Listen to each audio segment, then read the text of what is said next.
Hello, my name's Lena Norms, and you have just walked into a little bit of an experiment. No, we're not taking consent forms at the door. I'm afraid it's already started.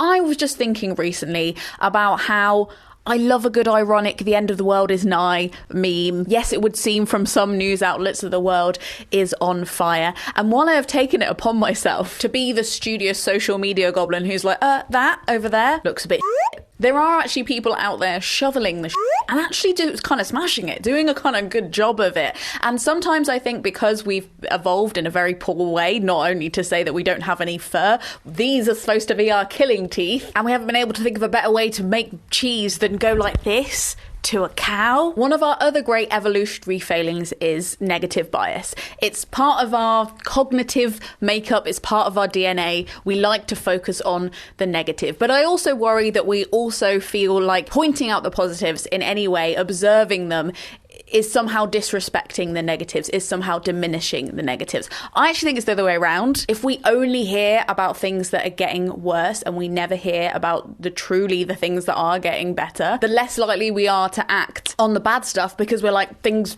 never change anyway. Now, we know that's not true, because if it was true, I would have probably already died of some kind of preventable disease, not least maybe childbirth, or I'd be begging the husband my dad picked out for me to sign off on my credit card. So, in the means of innovation and enterprise, I came up with this. We pause the panic button for 10 measly minutes and we ask, what if it all goes right? This might be a one and done because you lot don't really enjoy it, and that's totally fair. Or it might be a one and done because these are the only positive news stories that are actually on the internet. I've exhausted the well, the yogurt pot is empty, there is nothing more, just troughs, no peaks. But today, at least, despite the efforts of the mainstream media, I unearthed some actually quite bloody hopeful stories, and I wanted to share a few of them with you.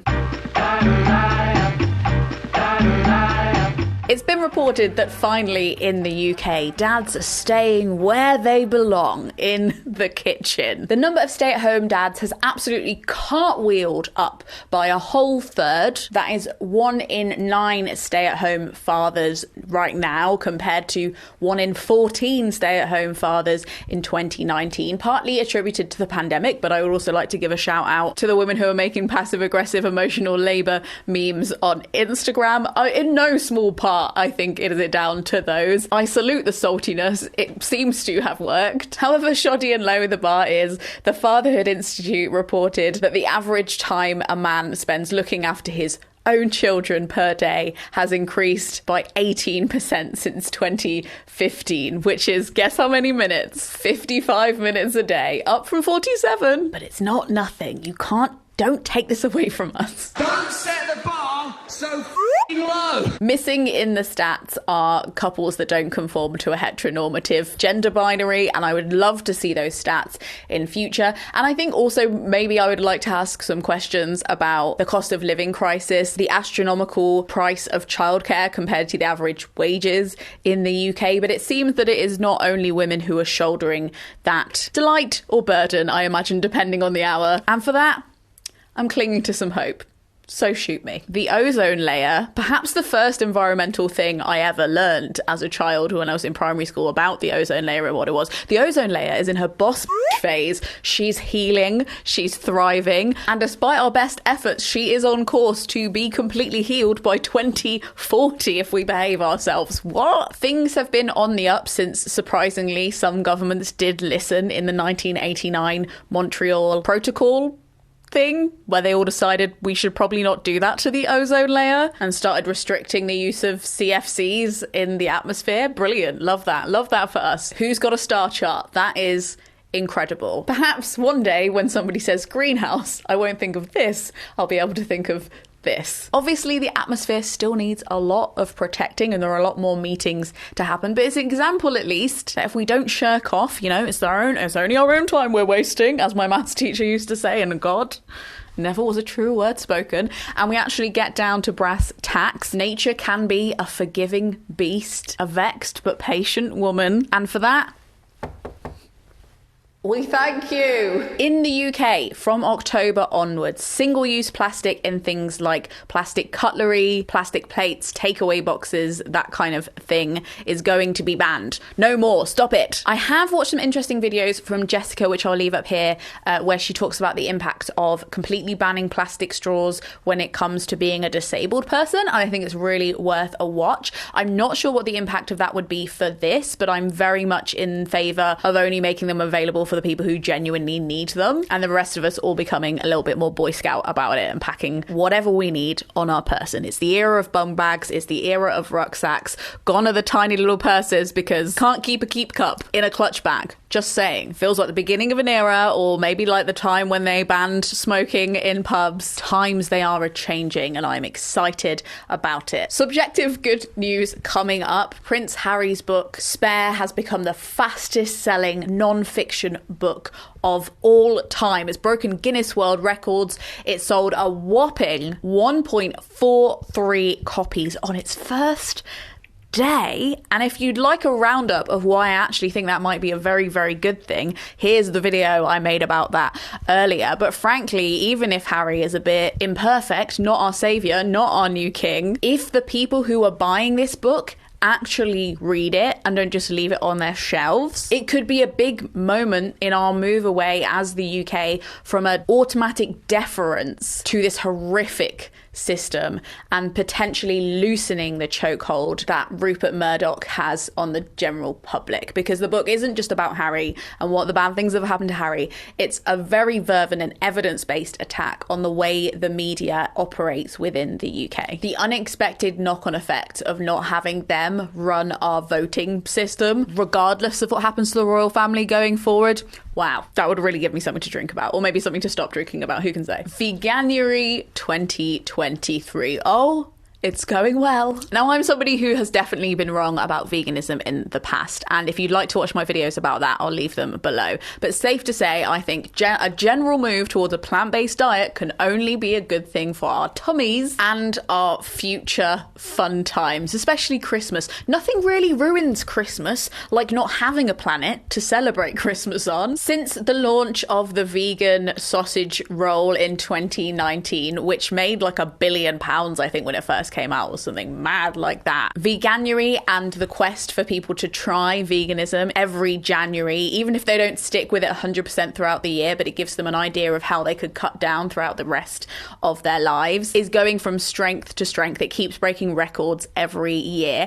And this year, at the beginning, somebody signed up every 2.4 seconds. What? We're still waiting for stats on how many people that was, but I cannot tell you the difference between this year and last year when it came to shopping at my local supermarkets and the stuff that was on offer. I think it really shows the positive aspects of moving towards something exciting rather than being shamed for doing something negative. I don't mean to ham it up, but this is going to make some real change, and I can't wait to see it.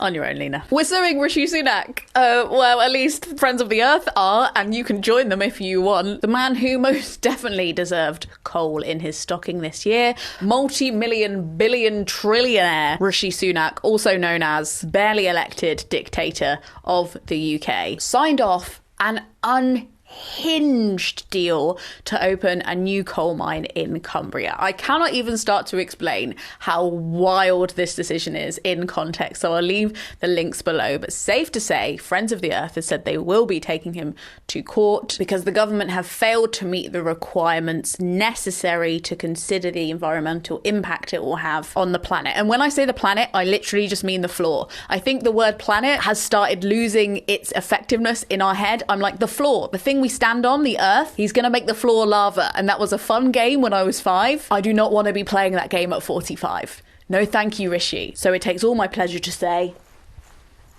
I'll see you in court.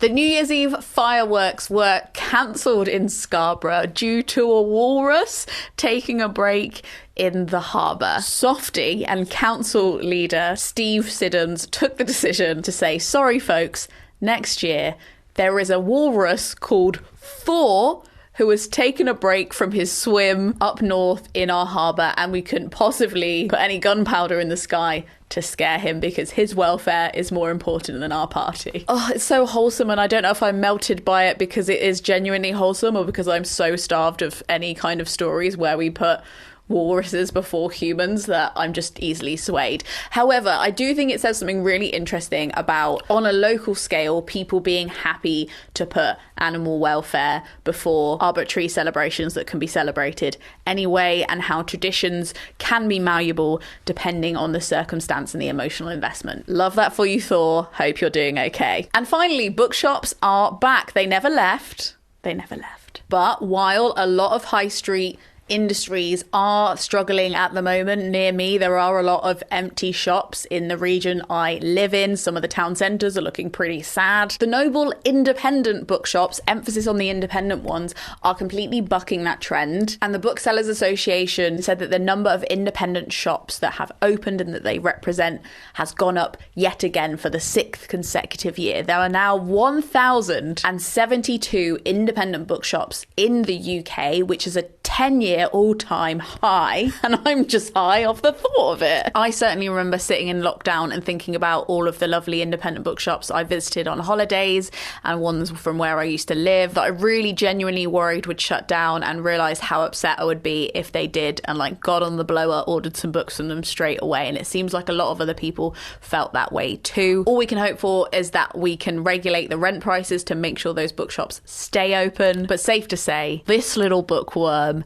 is so encouraged. And is it cringe to be encouraged by something as small as that? No, I actually kind of think it's a big deal, and I don't want to cringe at being happy about that. I refuse. Thank you so much for watching this very weird video. Would you like to see this again? Did you like being part of this weird experiment, or would you like that time back? Let me know in the comments below, and also if you've heard any good news recently that you can share. Of course, it goes without saying that celebrating the wins doesn't take away from all of the stuff that is going on right now, but I honestly think we forget about the people who've been working tirelessly for years behind the scenes, pulling strings to make the things that I just summarized in mere minutes happen. Well, they don't get enough credit. The only thing certain is change, and if Thor the Walrus is anything to go off, we got more of a chance than the papers might have you think. This video was made possible by the Gumption Club, who tip me per video to make sure these videos keep happening. In exchange, I add them to a secret Facebook group where we chat most days about literally anything, but mainly gumption, being shrewd and spirited and keeping each other's spirits up. I also released a weekly podcast talking about literally whatever I feel about. That's for patrons only, so if you'd like to look, that is in the description. However, if you'd just like to watch another video, here are some suggestions from me. I reckon you might like any of these, and let me know in the comments if you'd like to see this segment again. Frog Snug out.